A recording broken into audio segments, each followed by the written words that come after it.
Hong Ilahing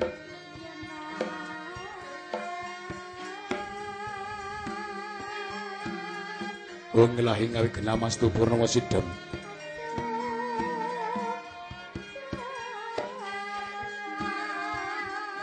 Mastu silapring wong jagat karana sratondo kawisesaning busana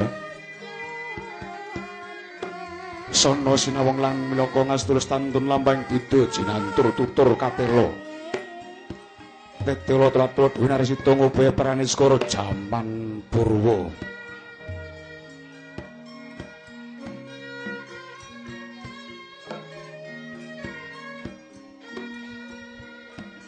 Winaracita lepo mangkat sekaparaning gupita panggung pralambang matumpa-tumpa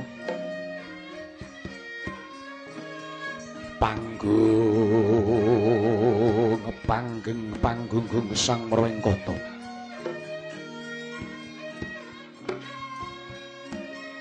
ya Siridata pitana nenggih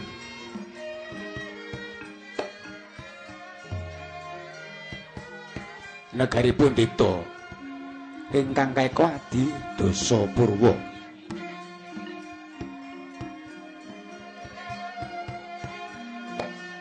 eka marang sawiji adiluwi dosa 10 purwareng wiwitan senadyanto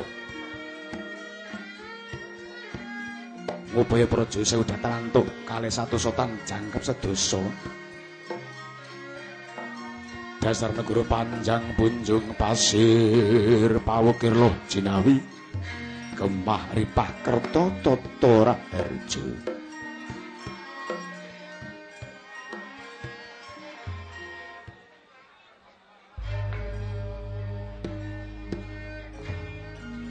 ana tembung panjang wis ngarani dawa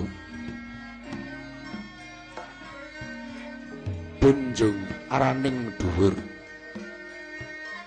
upamata sinengkala spirta dawaning kraton lan spira dhuwure negara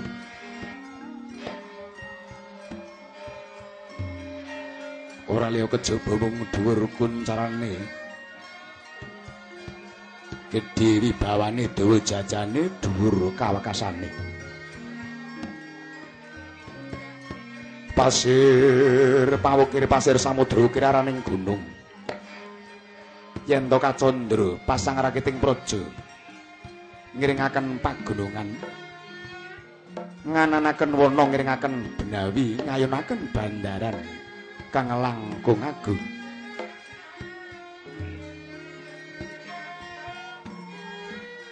senadyan to akeh titahing jawata kang sinungguh marang Pratiwi kasongan dening angkasa kapiting samudra laya merupakaning praja datan wonten marang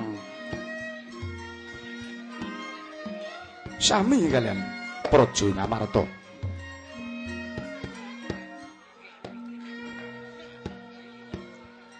akeh para kawula ingkang sami sungkem anggana raras ing ajeng wis kacarita negara kraton Loh Jinawi tembung Loh terus Kang Sarwati nandur dadi Jinawi murah Kang Sarwati nuku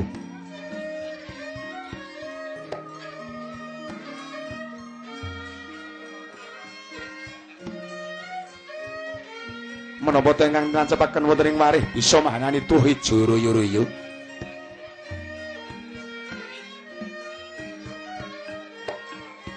ngaten senadyan kawula dalem alit pantes sinebatan sangka gruning praja kadupi akeh para kawula manca negara kang anulat anulada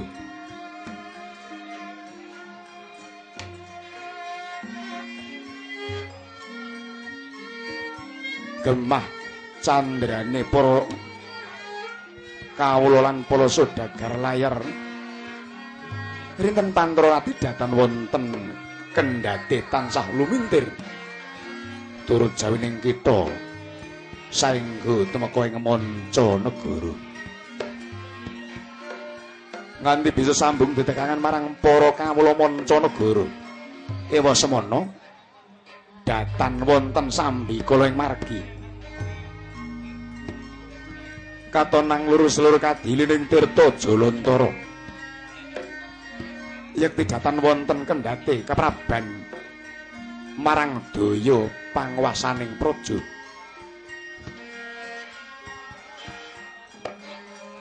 praja ketingal nggih tata titi tentrem ingkang sami netepi marang kewajibanira.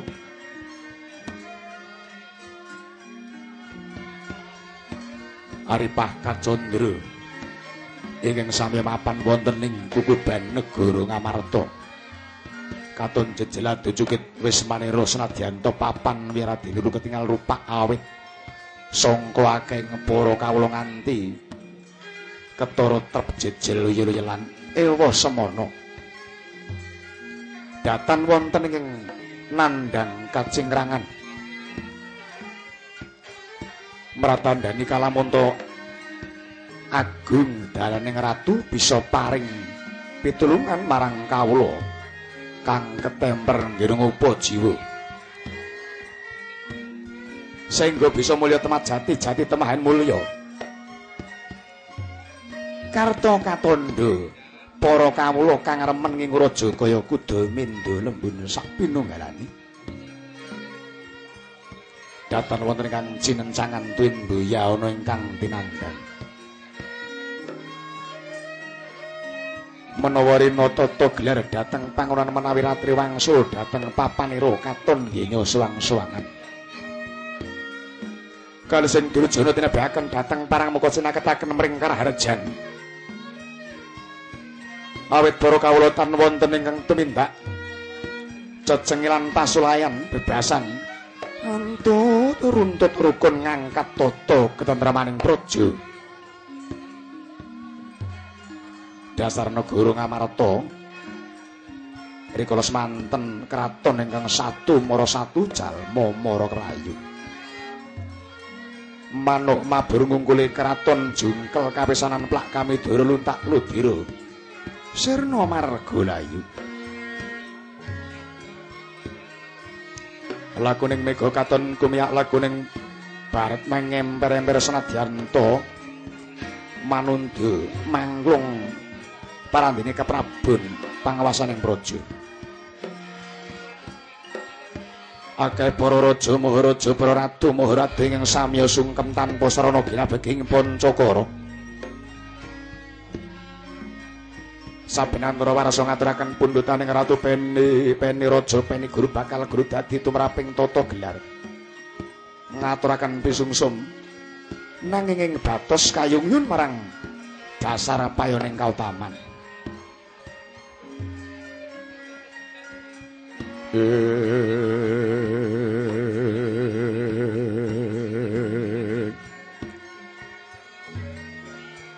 Dasar Nalendra Ngamarta Ratu hambek adil para marta. Lela ing brana remen paring dana geganjar marang para kawula. Bebasan paring sandang tiang kemelaratan paring pangan tiang ingkang kaluwen. Paring kudung tiang ingkang kepanasan paring teken yen ana wong mlaku kalunyon.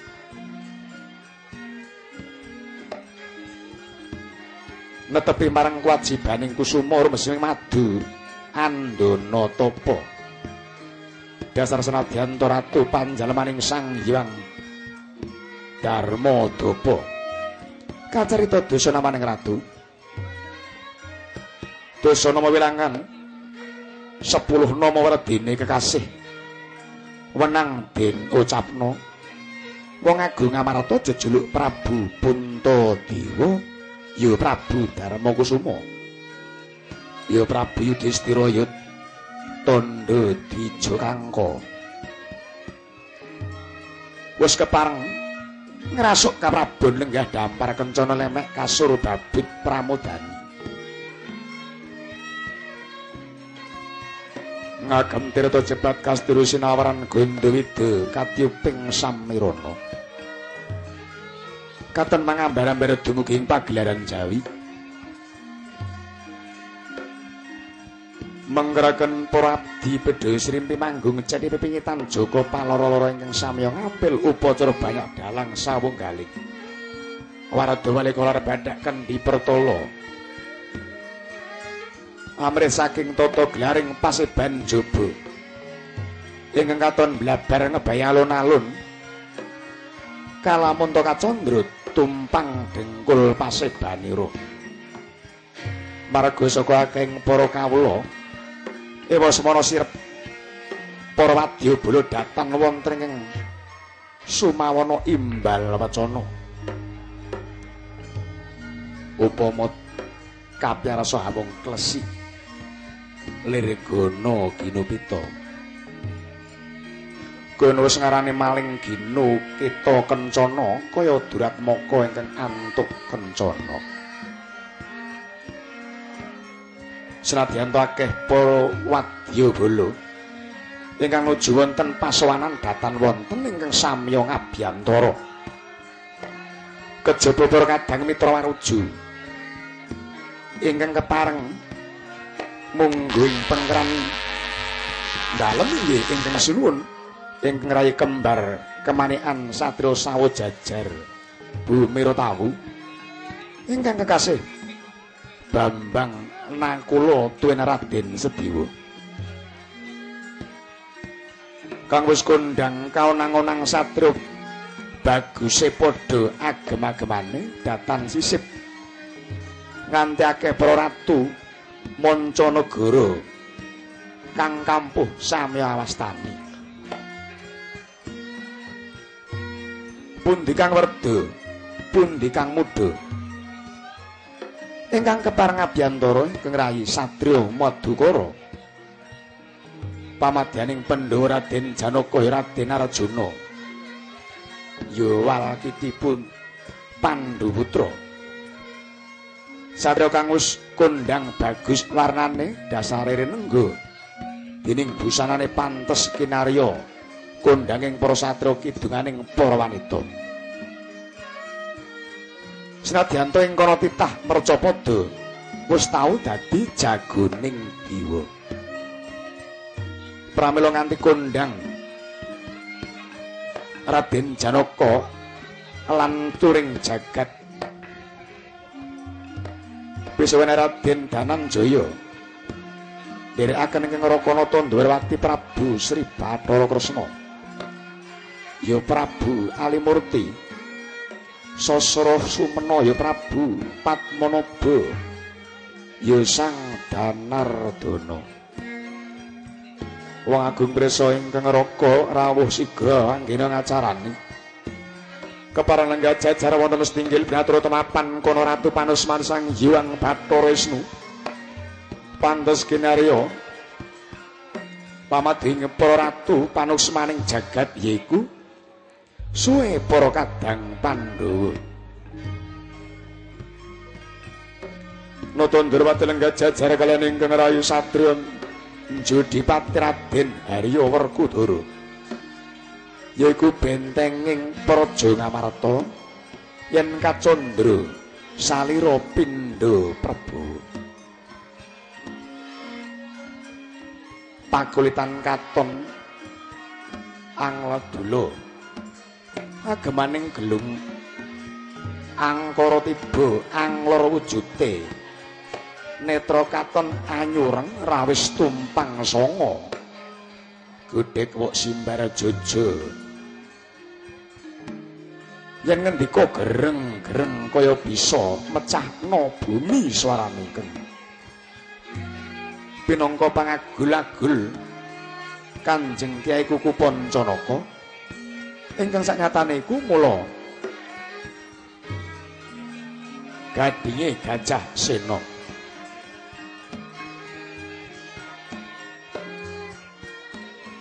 Ingkang Raden Setyaki datan rawuh awit nengga wonten ing jabaning rangkah Praja Ngamarta.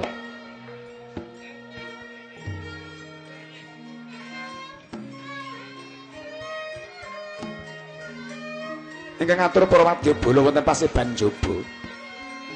Ing ajeng wis kacarita mblabar kadya samudra tanpa tepis ewa semana. Sirep datan wonten ingkang samya sabawa.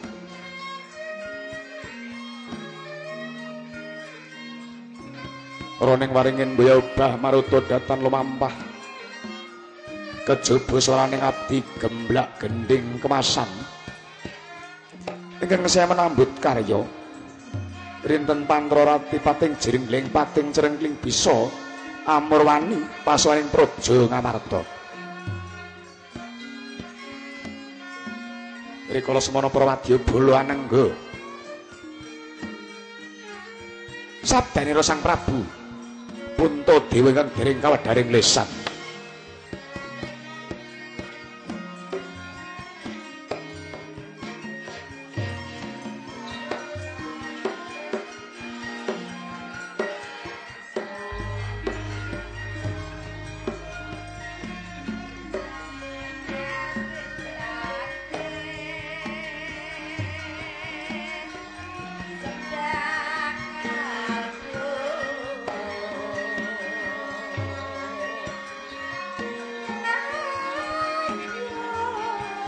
Rem-rem sorot ingkang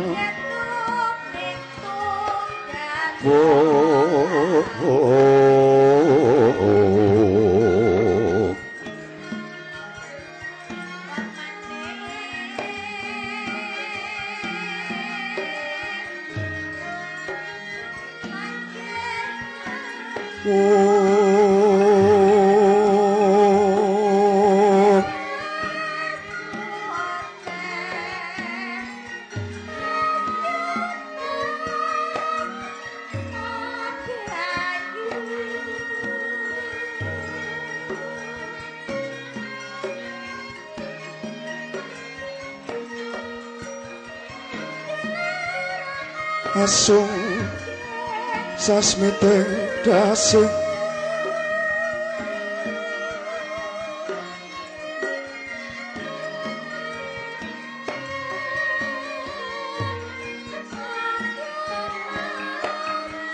saliring aku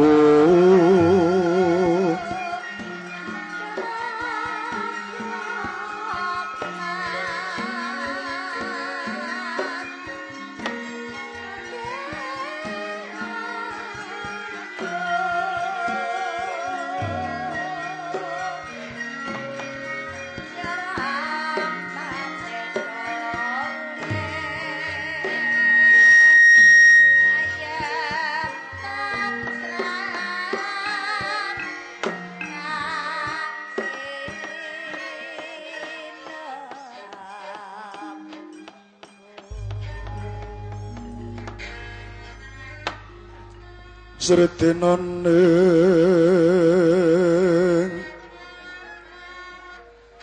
pasewakan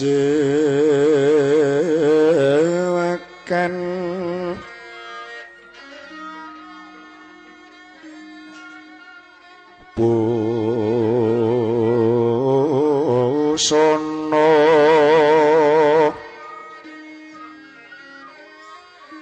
maneka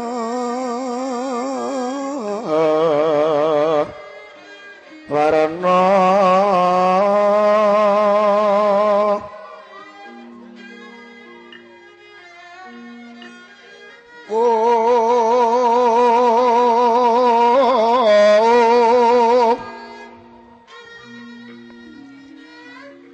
sebak puspitengu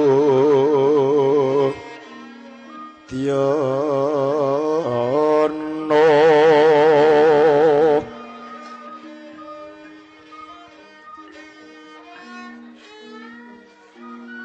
miyang panjara sarwarokmo renggeng manduk nara ota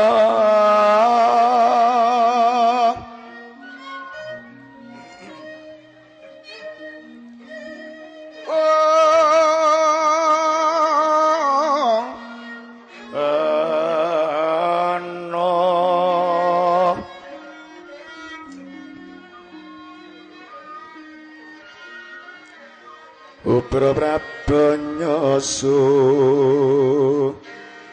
berat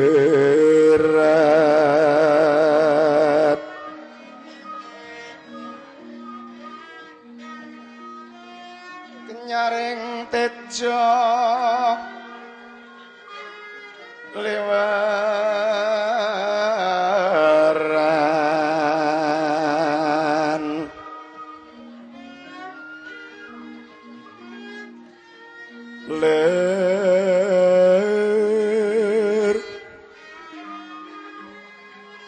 kilat sisiring dadet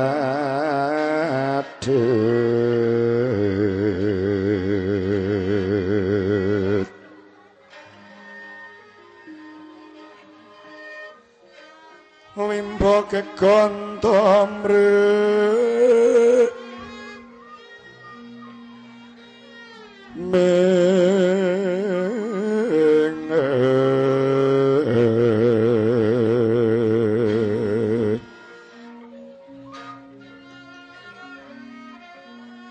katyupeng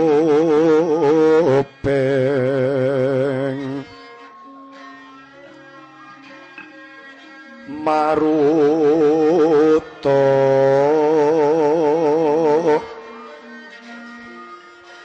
mondro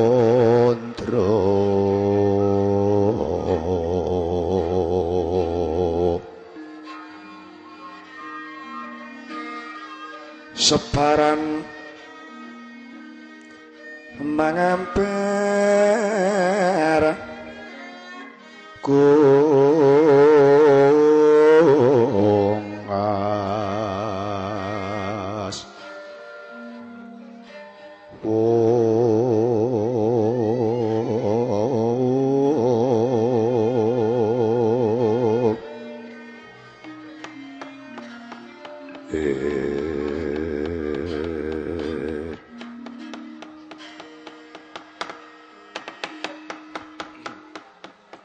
ya tori sedeng siniwa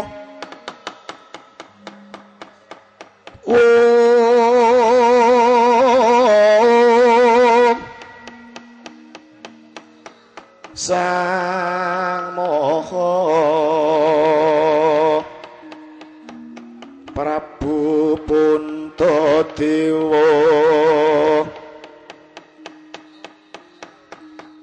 pratisting gampar kancana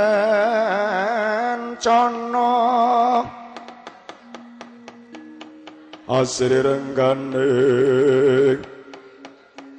busana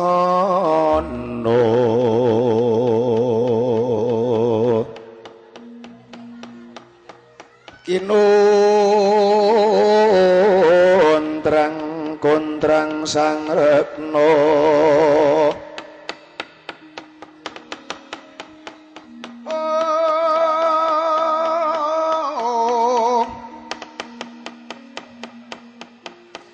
Yaiwang putra Pandhawa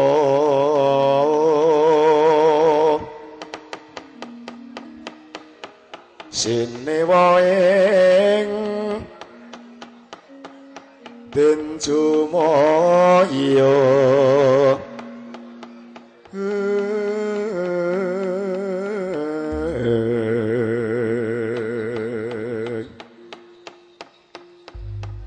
Nalendra mengandika Nalendra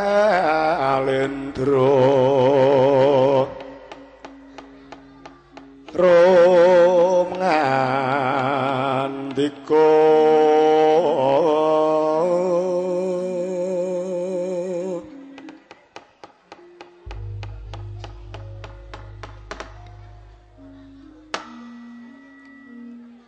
Niwang suksmana kang nuwihung bawana langgeng sinunggi datan awrat mangkita Koko Prabu katuran prembagi panakrami rawuh paduka Koko Prabu Koko Prabu Ndwarawati jagat Dewa Bathara Manik Setungkara jagat Yayi Prabu kawanting katedha kalingga murda sih panakramanipun Yayi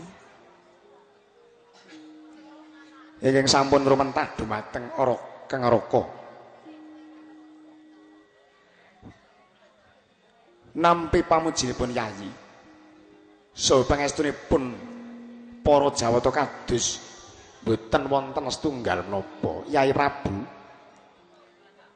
saha pangandikanipun Yayi kula tampi tangan kula kalih menawi to Yayi Prabu kebener kadang kula werda mila ngendikanipun Yayi kula cancang bocah ing weni kula sampiraken widanan dumawing pangkon mugi ndadosaken jejimat ara daging kayuwanan ananging kosok wangsul gandeng Yayi kebener kadangipun Kakang Kadang Taruna mboten wonten pangandikanipun Yayi kula petelaken wonten ing dodo dawa sami-sami Yayi sami aji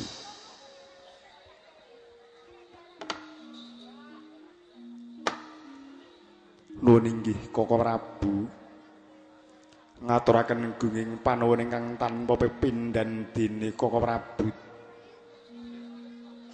daya-daya saking Praja Ndwarawati rawuh wonten ing Praja Ngamarta mriki Koko Prabu.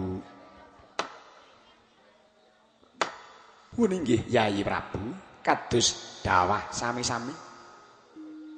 Semanten ugi pun Kakang menawi praptanipun pun Kakang Titiwanci menika radirandhat.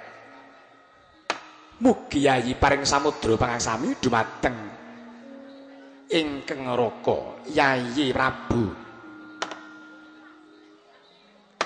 Nuwun inggih Koko Prabu mboten dados menapa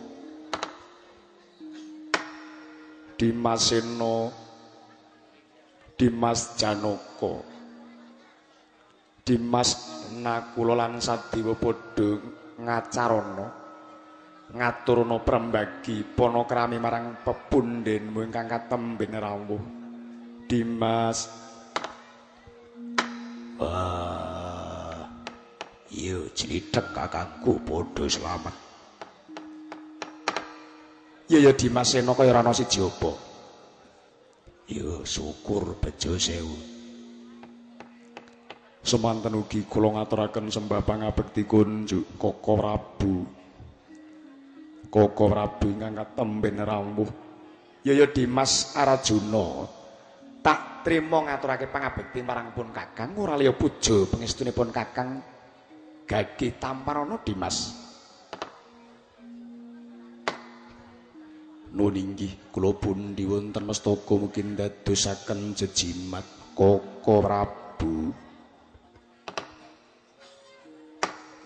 Semanten ugi kula ngaturaken pangabekti kunjuk Koko Prabu. Kula ngaturaken pangabekti kunjuk Koko Prabu. Ya Dimas kembar. Tak trima ngaturake pangabekti marang wong tuwa. Ora liya puja pangestuku wae Gagih Tampanana Dimas kembar. Nuwun inggih Koko Prabu. Kula tampi mugi ndadosaken jimat.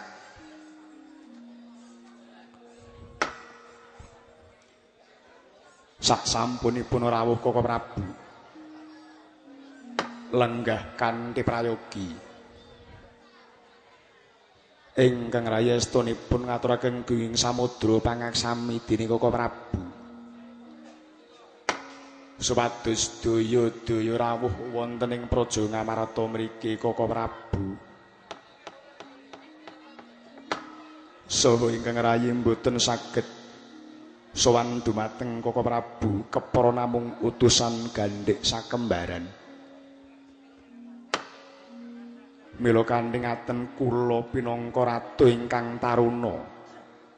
Mbok menawi wonten kelepatanipun dumateng Koko Prabu. Nyuwun gunging samudra pangaksami Koko Prabu. Nuwun inggih Yayi. Sak gluguting kolang-kaling jawut pinarasasra mboten wonten raos ingkang kados ingkang dipun ngendikaken dumateng Yayi Prabu. Mboten wonten raos ingkang kados mekaten malah kepara kang raka rumaos ayem rumaos bombong ing penggalih dene Yayi Prabu tasih ngginakaken dumateng pun Kakang Yayi Prabu. Nuwun inggih Koko Prabu. Menawi kados ngaten ingkang rayi mboten wonten malih namung ngaturaken gunging panuwun ingkang tanpa pepindhan. Nuwun inggih Yayi mboten dados menapa. Estunipun wonten menapa Yayi Prabu? Utusan gandhik sakembaran. Tindak wonten ing Praja Ndrawati supados pun Kakang daya-daya rawuh wonten ing pangajenganipun Yayi Prabu. Monggo Yayi Prabu, kula aturi ngendika ingkang raka badhe nganglungaken jangga ngelingaken Karna. Yayi Prabu, palugon lakuning lekas lo kita lenuteng kedo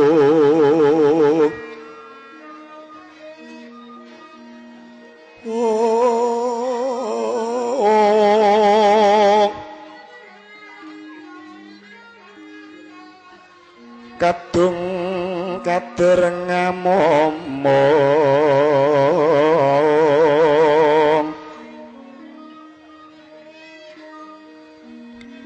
memangun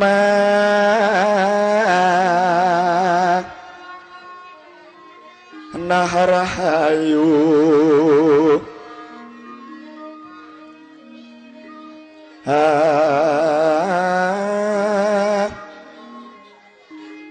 ayo wono kang tanah kala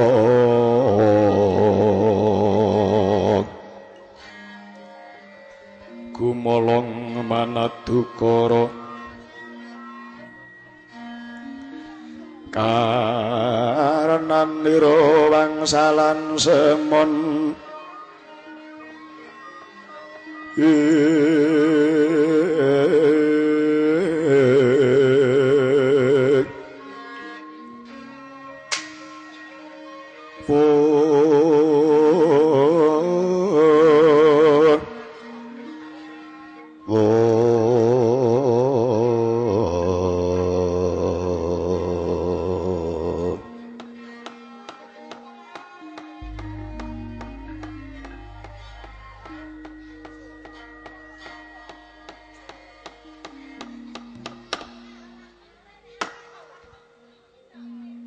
nuwun inggih Koko Prabu.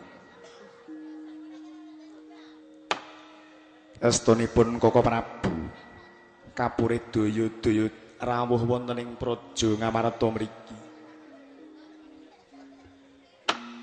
Mboten malih wonten malih titiwanci menika ingkang rai sakadang. Anggenipun badhe mulyakaken percandhen tansah gagalan cabar Koko Prabu. Nyuwun pangapunten Yayi, percandhen pundi ingkang badhe dipun mulyakaken dhateng Yayi Prabu sakadang? Nuwun inggih, mboten wonten malih percandhen ingkang wonten ing Giri Sarangan. Badhe ingkang raya mulyakaken enjing sonten sampun risak dipun mulyakaken sonten enjing sampun lebur tanpa dadi Koko Prabu. Nyuwun pangapunten Yayi. Yayi Prabu anggenipun bangun percandhen Giri Sarangan tansah gagal tansah cabar menika menapa mbok menawi Yayi dereng nyuwun pangestu dumateng para sepuh, nyuwun pangestu para pepundhen ingkang semari wonten ing Giri Sarangan.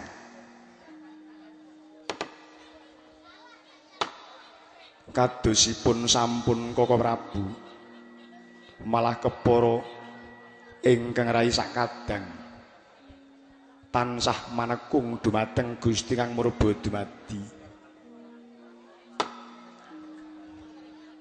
Supados enggal-enggal nggiri sarangan saged dipun bangun mekaten Koko Prabu. Nyuwun pangapunten Yayi. Ingkang dipun suwune pangestu Yayi Prabu. Menika mboten ngemingaken para sepuh, para pepundhen ingkang semare wonten percandhen. Nanging mbok menawi wonten pusaka ngamarta ingkang jengkar saking praja. Nyuwun pangapunten Koko Prabu.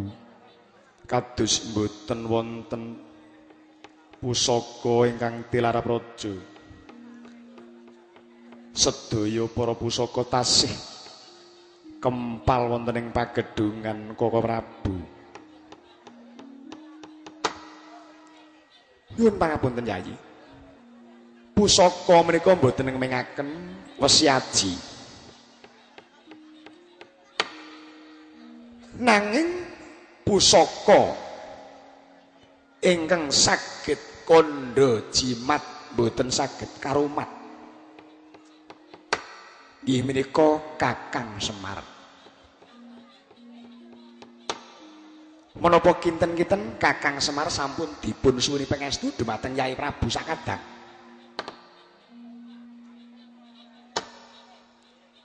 Nuwun inggih Koko Prabu. Menawi to Kakang Semar sampun dangu pancen boten sebo caos wonten ing praja Ngamarta mriki Koko Prabu. Lah mbok menawi menika Yayi ingkang dadosaken gagalipun Yayi Prabu anggenipun badhe bangun giri sarangan tansah gagal, tansah cabar. Mbok menawi Kakang Semar menawi mekaten Koko Prabu, kula suwun kanthi sanget Kakang Semar supados dipun timbali sowan wonten ing praja Ngamarta mriki. Menapa kinten-kinten Kakang Semar kenging duka dhateng Yayi Prabu? Aduh Koko Prabu, dereng nate ingkang rayi duka kalian Kakang Semar. Dimas Arjuna. Nuwun inggih Koko Prabu. Kados dereng nate kenging duka garwane Yayi. Menapa malih garwa kula kados dereng nate paring duka. Dimas Sena. Wah, ora tahu. Tenane Dimas. Wis ora tahu aku duka karo Kaki Semar.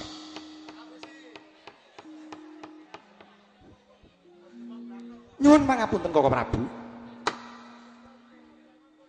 Iya ya Dimas. Sedewa bakal matur apa? Yen to menika ngendadosaken gagalipun cabaripun Koko Prabu kalian kula sakadang bangun giri sarangan tansah gagal menika Kakang Semar kepara sak menika menapa Koko Prabu paring dawuh dumateng ingkang rayi menapa Kang Mas Janaka supados daya-daya enggal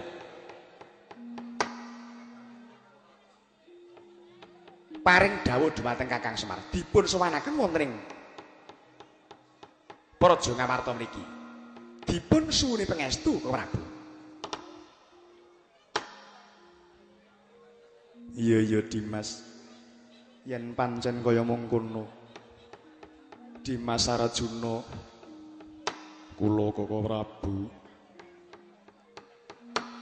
Yen to pancen iki sing ndadekake gagalan cabare Kakang Semar. Dimas tak jaluk dina iki Dimas enggal-enggal mangkat budal ning Karangkabulutan supaya mboyong Kakang Semar dirawake ana ing Praja Ngamarta kene Dimas. Nuwun inggih Koko Prabu. Menawi ngaten kula namung ngestaken dawuh dumateng Koko Prabu. Sidhem jroning pasawanan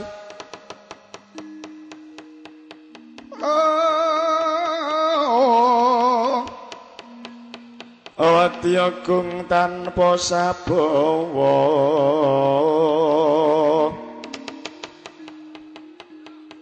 Kapraban Sang Nalendra Tama mangun kaonengan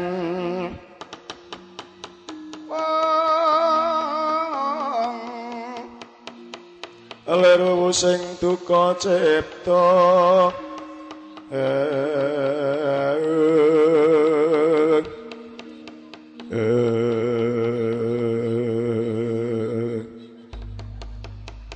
siget ingkang sami pepanggihan dereng ngantos paripurna anggenipun nimbal wacana estuning manah Prabu Puntadewa badhe paring utusan dhumateng ingkang rayi Raden Janaka kasaruge giring njaba piyak ngarsa tangkeping wuri ingkang minggah wonten ing Stinggil Naturata ora kaya putra Karangkabulutan Petruk kantong bolong senadyan ing kono sipating Panakawan nanging datan nilaraken kaprayitnan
Anjra ingkang puspita arum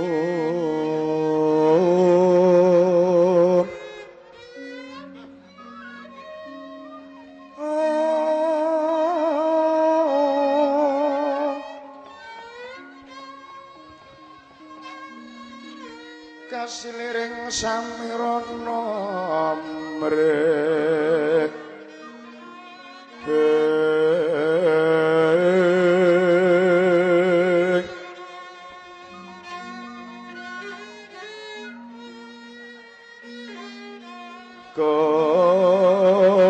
kongas gandaning Sekar Gadung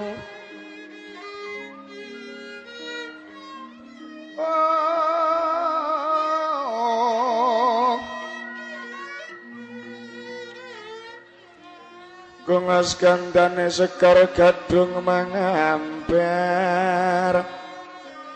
ambar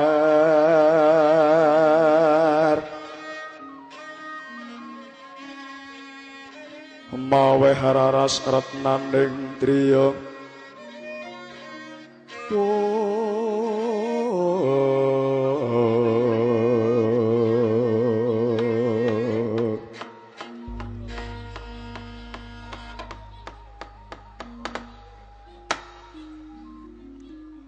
bakal samariki kaya Petruk ingkang prapta ana ing praja Ngamarta.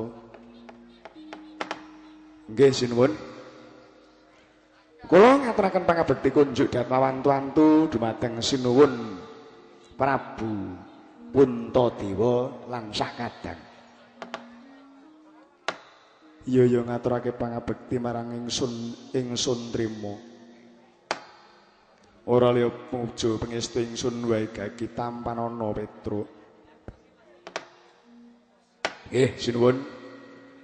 Kula pundi pangandikanipun sinuwun mugi ndadosaken jimat. Iya. Petruk padha slamet. Ndara Arjuna nggih. Wilujeng pangestunipun Ndara Arjuna. Iya syukur. Padha slamet Petruk, padha basuki Petruk. Menika Ndara kembar. Iya, iya. Nggih, pangestunipun kados mboten wonten alangan setunggal napa. Ya syukur, syukur Petruk. Nggih. Petruk bodho slamet. Menika Ndara Werkudara. Iya. Nggih, pangestunipun kados wilujeng. Pangabekti kula kunjuk, Den. Iya tak trima. Wong semene akeh kok sing ketok sterek Ndara Werkudara. Dasare gedhe bojone 3 le. Ndara Werkudara. Wah, aja munah-muni bab kaya kuwi. Oh nggih. Petruk, Nun, ana parigawe apa? Petruk sowan tanpa sarana katimbalan. Nggih, waleh-waleh menapa sinuwun? Nyuwun pangapunten kula menika tiyang alit. Kula tiyang alit sowan wonten ing praja Ngamarta mriki mboten sarana katimbalan. Menawi wonten klepatanipun mugi pinaringan sih samudra pangaksami sinuwun. Ya Petruk kaya ora dadi apa. Coba gagih matur ana parigawe apa. Estunipun kula sowan mriki menika wau mboten wonten malih. Nek carane piyayi ngoten, kula niku dipun utus kalih bapak ning gandeng kula niku mung wong lumrah, wong biasa dadi kula niku pinang dibelah dua. Ya iki mergane Pak Dukuh sik waras aku ning rusak. Ayo pilih gene tempe bosok ya enak. Gene tempe nek dian sik bosok ya empuh. Hai mondro.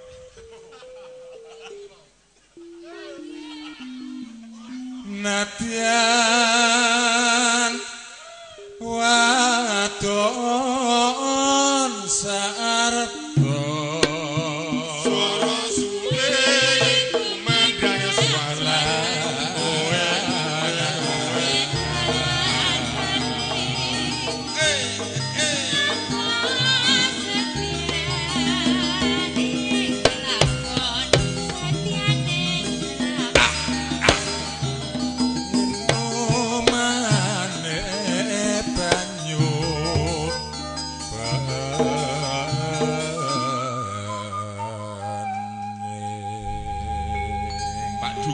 dalem iki dawahke caping gunung spesial kagem kadangku sepuh sik tak tresnani iki ning Kalimantan Barat ning